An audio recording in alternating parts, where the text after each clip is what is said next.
Beaucoup, chers collègues, la parole est à l'Organisation mondiale des parlementaires contre la corruption, GOPAC. Elle sera suivie par l'Institut international pour la démocratie et l'assistance électorale, IDEA. Honorable Chair, Excellencies, corruption disproportionately affects vulnerable populations, including women and children.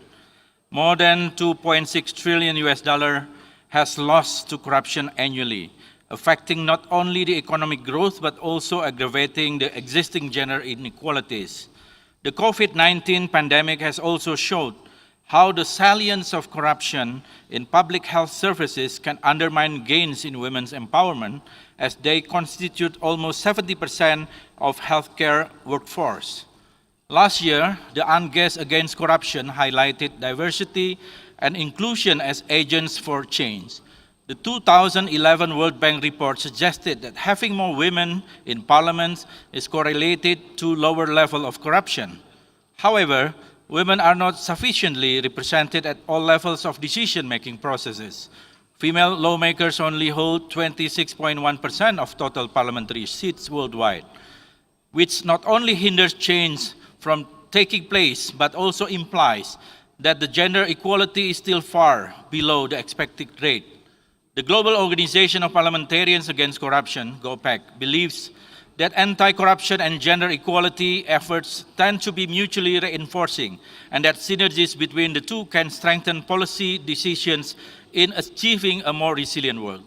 Distinguished delegates, ensuring transparent public accountability and governance systems that are responsive to women's needs is imperative in reducing the gendered impact of corruption. Parliaments must be at the center of building more robust gender-responsive legal and policy framework. GOPAC in this regard is a distinctive platform for parliamentarians to work together, collaborate, and advocate means to combat corruption and advance good governance at the global level.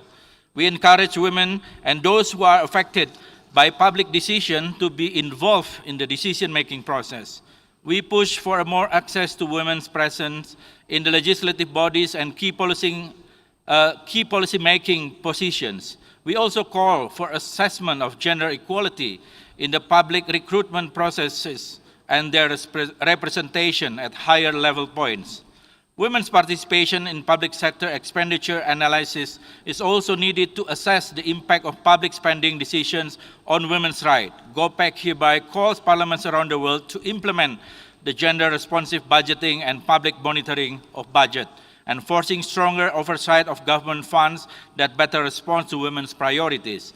Lastly, GOPAC calls for increasing gender-sensitive anti-corruption policies and, in turn, corruption-sensitive gender policies. These include reanalyzing and strengthening anti-corruption legislative frameworks to a gender lens. To this end, we encourage parliaments to engage with women's groups and civil society organizations who are at front lines of this work as important allies in the fight against corruption.